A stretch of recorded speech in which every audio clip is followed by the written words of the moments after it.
কিশোরগঞ্জের হাওরে লেগেছে বোরো ধান কাটার ধুম, তাই ব্যস্ত সময় পার করছেন শ্রমিক ও কৃষকরা। যদিও শিলাবৃষ্টি ও নেক ব্লাস্টের হানায় ফসলের ক্ষতি হওয়ায় হাসি নেই কৃষকদের মুখে। এদিকে মরার উপর খাড়ার ঘা হয়ে দেখা দিয়েছে কর্তন মৌসুমে ডিজেলের বাড়তি দাম।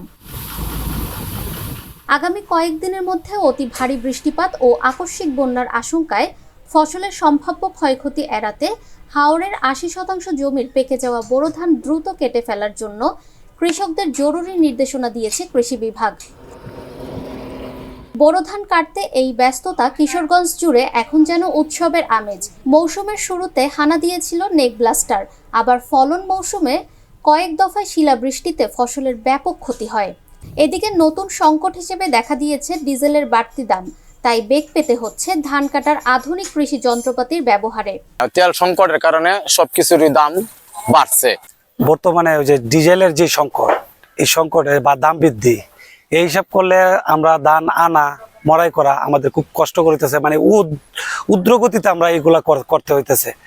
তবে এসব তেমন কোনো প্রভাব ফেলবে না বলে মনে করছেন কৃষি বিভাগ। তাদের আশা, ধানের বাম্পার ফলন হবে এবারও। কিশোরগঞ্জ জেলায় এবছর ১,৬৮,২৬২ হেক্টর জমিতে বোরো আবাদ হয়েছে। আমরা আশা করছি যে প্রায় ১২ লক্ষ মেট্রিক টন ধানের উৎপাদন হবে। কিছু জমি শিলাবৃষ্টিতে আক্রান্ত এবং ব্লাস্টে আক্রান্ত হওয়ার পরও ফলনে তেমন প্রভাব ফেলবে না। প্রায় ১২ লক্ষ মেট্রিক টন আমাদের উৎপাদন হবে বলে আমরা আশা করছি, এবং প্রাকৃতিক দুর্যোগ না হলে ধানের ফলন লক্ষ্যমাত্রা ছাড়িয়ে যাবে। নিরপেক্ষ, সত্য প্রকাশে আপোষহীন।